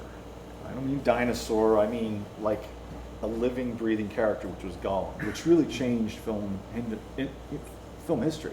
That was a point where everything changed after that. Suddenly everyone realized you can make a digital character and make it make you cry or make you angry or make you, Emotions. feel, and that was that. I look back and I go, that was a real juncture point. And the funny thing, the thing is, the story I never got to tell, so I can bring this stuff up now, is that what a digital wasn't always going to do Gollum. In fact, that was, and there's a very, That's right. I don't know if you can remember the story, because I filmed this the moment where it was revealed to the studio. Yeah. There's a story behind this. It was a particular screening that these guys let me film everything, and they invited, I'm going to let you take it, because if you remember this, or I'll help you along, but it was a great moment where footage was being screened for film 2, Yeah. and Bob Shaye had showed up to say, hey guys, you did a great job in film 1, and you did a great job in film 2, but there's something you're not going to do. He didn't say that. I wasn't part of that, but But what I was part of was at some juncture, and it was very early. I heard that ILM was going to do Gollum afterwards, but Pete came to me and said, "Look, you need to do a test." I said, what? Okay, fine. He said, New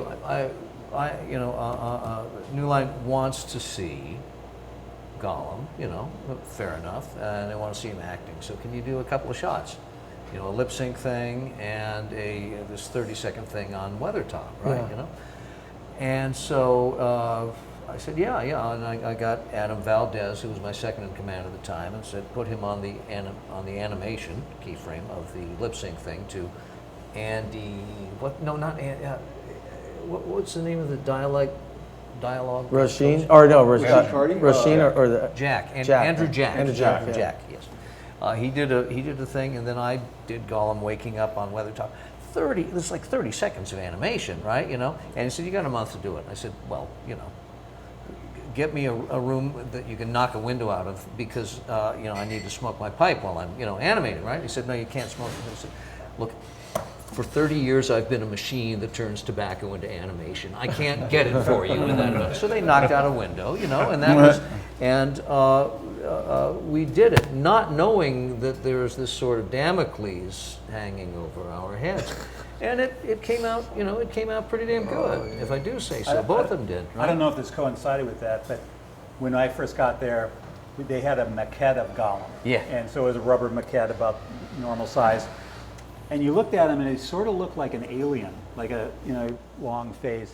And when That was the first one. Yeah. I remember animating him, and it never quite worked. He was always had this sort of characterized alien face. And then we thought, well, let's scan Andy Serkis because he is Gollum, pretty much. We all agreed. And they took it. And so we took the meat scanner, scanned his face, and put him on there, his face on the maquette, digital maquette. And we brought Andy in to show him. And I remember Andy walking in, he goes, oh my God. And we said, what? He said, it looks just like my dad. Yeah, that was. And I knew we had him then. Yeah, that was that iteration, Yeah. right? But yeah, this was. I mean, I didn't know. Pete was very good in that he had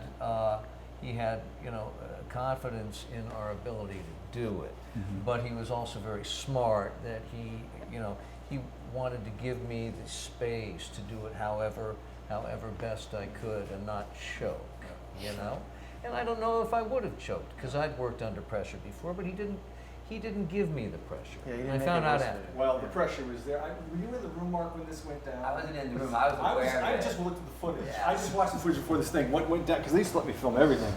And there's this thing they did monthlies at What It Digital, Yeah. and you guys let me film, which was Yeah. awesome. Every month they would show, here's what we done, and Bob Shaye was visiting. I think Michael Lynn was there. I don't know how you weren't in the I room must not have tending been. them. You had. Yeah. I can't see it from the Wait, footage. and this was the second visit of theirs. This is the second. What Not happens- the first yeah, one where they're Fellowship saying had whether or come not you out, can Fellowship do. come out. Yeah. It won an Academy Award. You know what I mean, for visual effects, and Bob Shaye, they were going to present. Here's what we got on Two Towers so far. It was kind of a dog and pony show, and they had the theater was filled with weather personnel, and Pete came up and kind of gave a little talk, and then Bob Shaye came up and basically congratulated everyone on this amazing job. And he said, and we're looking forward to everything you're going to do in the next two films, but we're going to actually let Gollum go to another facility because it's very unusual. People don't know this, but it's very unusual for one facility To do everything. Jimmy, it's like to do Well, everything. at that right? time. I mean, a few years earlier, it was usual. It was usual, but yeah. it was It point changed. Where you have so many visual effects, it Yeah. gets broken up with different companies and stuff. That's right. So it wasn't weird. What Bob was saying is that we're going to take this character, and he wanted to move it over to Ireland. Just, and he just in the way he the let it- crossing of the Ford with Arwen was sent to digital domain, right? Right. Yeah. Yeah. Same way, Exactly. yeah. A little bit of that. But that was a teeny. No, but this would have been major, significant major for him. character. Yeah. Much bigger. And Yeah. so when Bob said that, and the funny thing is, people in the audience weren't going, oh, which is weird. You knew something was up because everyone was like, okay, whatever. And he said, but hey, congratulations, great. Let's look at the footage.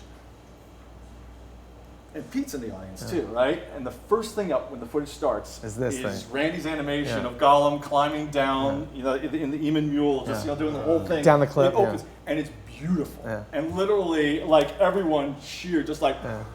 Because after that, basically Bob was like, "I guess we're done here. We're doing it. We're doing it." But that was you know? Peter's genius also, to always knowing how to set those moments up. It was You know, the brilliant. setup and the payoff. Brilliant. He Because it was really, like you couldn't say no. he It just was like instinctively, he was always gifted at doing that. It was, you know, it wasn't a negative manipulation. It was just like, look, this is the way for somebody to. Here. That's like, right.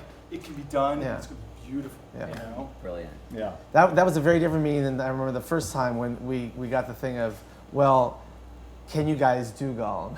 Right. Remember that?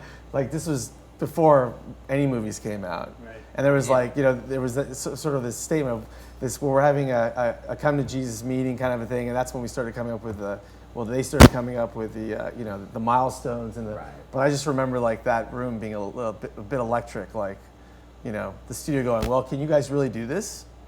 You know, Because it's like, nobody had ever done it. yeah. I remember the first time I met Bob, we all went to a dinner that night, and everybody was drinking and having a good time and patting each other on the back. You know, this is during the first one. Yeah. And then there's the big line saying goodbye to Bob because he was getting on the plane. Yeah. Goodbye, Bob, goodbye, Bob. And he comes up to me and goes, goodbye, Jim. And this better fucking look. only the way Bob shakes it. I'm like, okay. Oh my gosh. Yeah. All right. Now, a lot of lessons here, obviously, for another entity who's about to walk into Middle Earth. You know, there's a lot of, there's a great model here for success that they can look at, a great pattern of camaraderie, good artistic sense, and good common sense as well. But let me ask you guys, let's really think about where you were 20 years ago. When did you first get an inkling, wow, this is really going to be magic. This is going to be so much better than I thought it was. We, the consumers of the film, had to wait until Fellowship came out. We really didn't know. And we were all so blown away. The language in Daily Variety, as you remember, was the embarrassment of riches continues, blah, blah, blah. They were so effusive in your praise. But you guys knew way ahead that there was magic in the air. I didn't find out until I was in the screening room December 19th, you know, that when I first saw it. When did you first know? Let's go down and ask, when did you know this was really I know something exactly magical? what mine was. Mine was after the reviews from Cannes started coming back. And okay. up until that point, I thought I was getting on the plane the next day and going home because my artists were so mad because this is also the beginning of digital intermediate color correction. So the artist would work on it in some vein and get it to some correct color. And before, what that color was what stuck. Yeah. But then the DI took it and just Turned turned it all blue. You know, the cave troll. And they're like, I'm leaving, you know. and then the next day the reviews came out and the rest was history. Everybody stayed and, you know. And also, by the way, the thing that people don't realize is that Cannes screening actually kickstarted Weta in a way, Weta Yes. Digital, Oh, because absolutely. basically, you know, there's like deadlines, sure, there's schedules, but like there's this Herculean task, and you know, like that classic old Christmas movie, put one step in front of the other until you're walking out the door. Like there's a bit of that going on, right? And basically, Peter very smartly said, we are going to do, you know, the whole the whole Moria, the Moria chunk is going to be like the standalone chunk of this film that we're going to show to Cannes. Right. And we're going to use this as an opportunity to really like just air it all out. Right. With Weta Digital and also just with our other pipelines in terms of post and everything else. And I think that was a brilliant idea. And I think you guys got a lot out of it.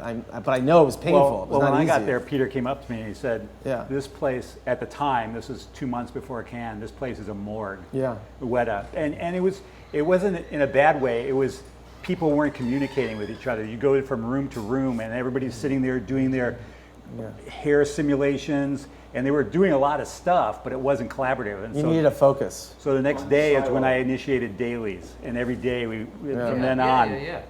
talked it out, you know. Yeah, well, I know when I went, and I mean, I met Peter in, as I said, 1990, and so I had great faith in him from the get-go.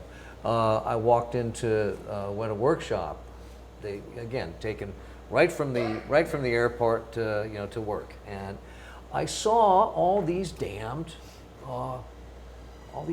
great great looking things. It looked unlike anything that anybody else was doing, and I knew then that it was special. I did make. They said, "Do you have any suggestions?" And I said, "Yeah." And I named a certain producer, who shall be nameless. I said, but you should make one of the orcs look like him, and they did. And it's in one of the films. Oh, funny. Keith. Well, of course, I'd seen a lot of, the dailies, and I'd seen the canned footage, and I was eventually lucky enough to be in one of the cast and crew screenings with Orlando and Elijah, the first time they'd seen the film in that little screening room at New Line, which was very emotional. But even before that, the moment where I realized that the films were going to be huge was when I was a few bars into Howard Shore's score. Right. And I thought, they could show anything with this music, and people would come and watch it. Yeah, special score. Sala? For me, it was Helm's Deep, because we were, from beginning to end, we were just in it nonstop. We went to Mount Ruapehu, we did all that stuff, and like it was Mount Ruapehu and Helm's Deep, because when we started seeing these large numbers, and we were doing 6 to 8 weeks, a lot, and the crew and everyone was there, and it was just like, holy, and you had Viggo there, you had most of the cast there, and it was just, we were doing these night shoots, doing all these fights, and one after the other, and with everyone there, and the crew, and rain towers and wind machines. It was like, oh, this is not your typical movie. And then it started to go out in the trades and the papers everywhere, and it just, being a part of it was a little bit different, because you didn't really get to see it all. We were constantly going from town to town, working in different sets and just training and working, training actors and going through the works. But once we started shooting those sequences, it was like, oh my gosh, this is a different kind of movie. And also shout out to you guys, like there was a great moment in Helm's Deep where it was, the wind shifts, right? Southerly and northerly means it's coming from the Pacific Islands, or it's coming from Antarctica, right? So it's either warm or you start to freeze. And we had rain towers, and these guys are in rubber suits, which of course does a nice job of retaining water. And they're fully, have the hoods. And I remember this one night, it had been a long, hard slog, and we had to still get through a lot, and it's freezing, and these guys start singing. And it was the Stunnies are like the big chunk of this army, right? And they start singing, and it was, it was awesome, and it kind of got everybody pumped, and it basically got us through the rest of the Helm's Deep in a way, because they were like sort of the core, the heart of it. Yeah. Indeed. Anyway. When I had a feeling this film was going to be special, was a series of degrees. By the time I was an early teenager, I had read thousands of pages of Tolkien. It was obsession. I was obsessed with movies, and specifically the making of movies, magazines, books, all that kind of stuff, and obsessed with thinking about how would you film Middle Earth. And there were 3 things that I said you got to do it right. You got to film it in New Zealand. Really, it was like got to be in New Zealand, most of it. It should be a director from one of the Commonwealth countries, and a British, Australian, New Zealander, because Tolkien was one of the most English writers who ever lived, so its sensibility would be lined up, and later on I fell in love with the work of Alan and John Howe. So it's when those things started lining up, they were going to film the movie. It was a Kiwi director. It was going to be shot in New Zealand. They brought Alan and John on. I was already sold. It was like, this is going to work. Because at the time when I was a kid, I told my mom, I said, someday, if they make it right, they're going to make it in New Zealand, and I'm going to tell the story of how they made it. I said this when I was 14 years old. Wow. And then, really, it was like when it started happening, and finally I ended up on the project by not even trying.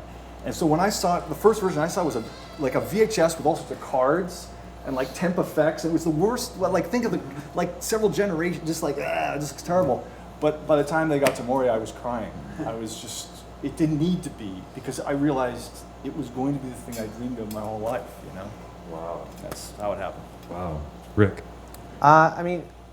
The first time I got a glimpse was actually in Christmas between 97 and 98. I was down there, and I got to read the 2 scripts that they had. And, I know it was a different version, but to be honest, it was like in that moment, because I read those 2 scripts, and then I saw some storyboards that Peter had been doing, and it was just like, it was just awesome. And, I felt like,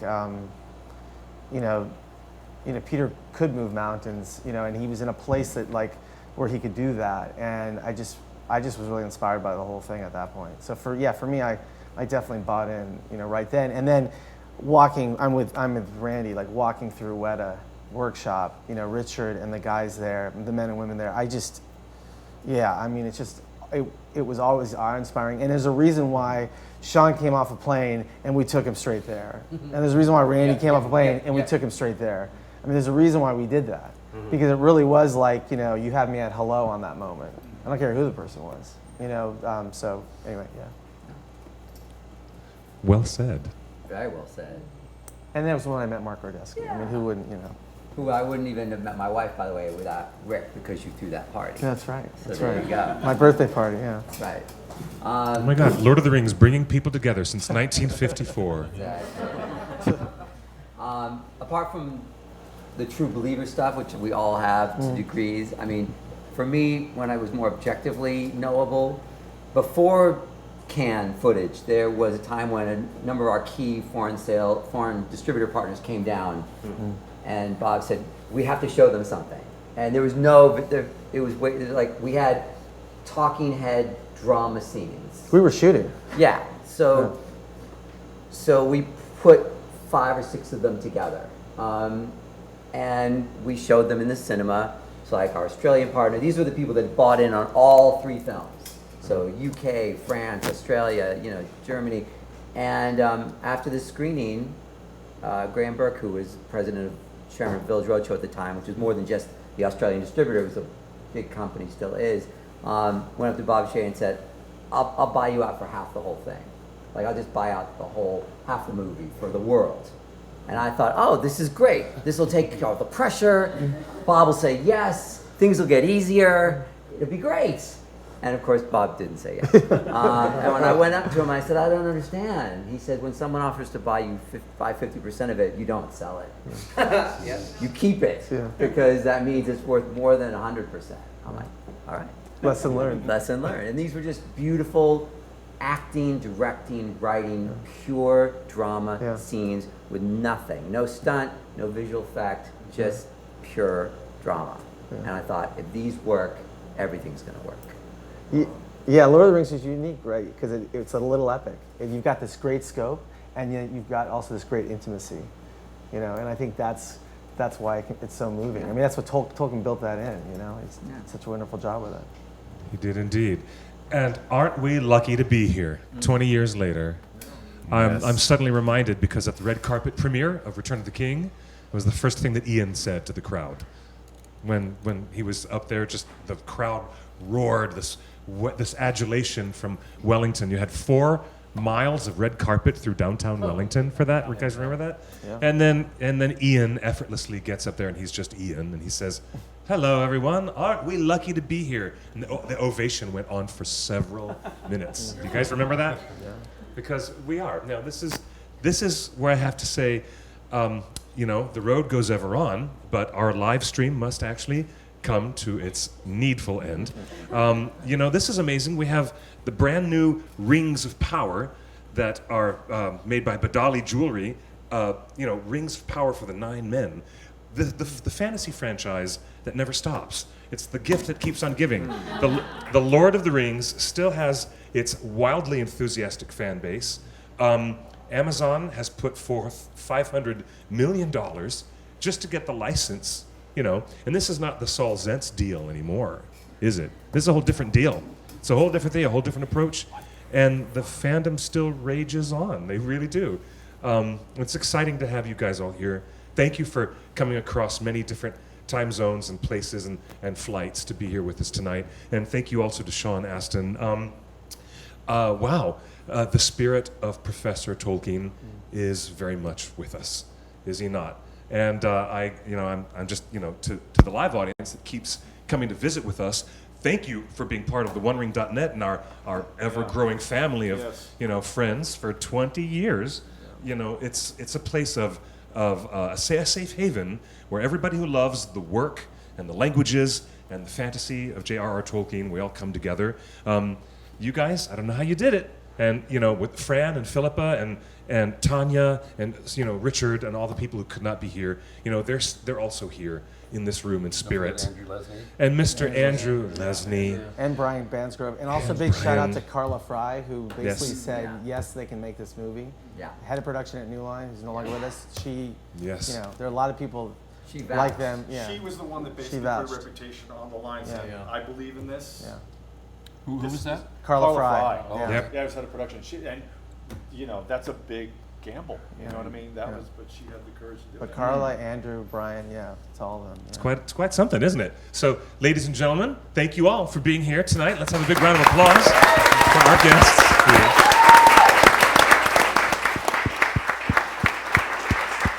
Quite a show.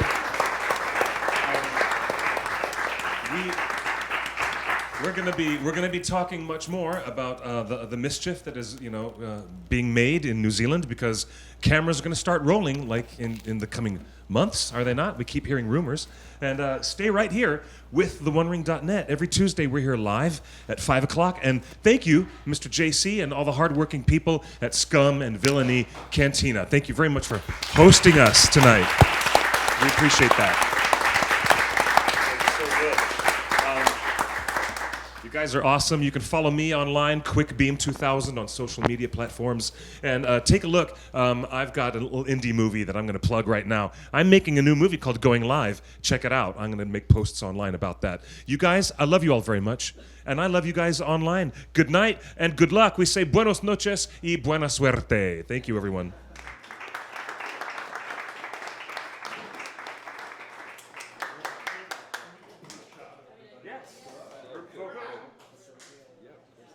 And we're out. Just enjoyed.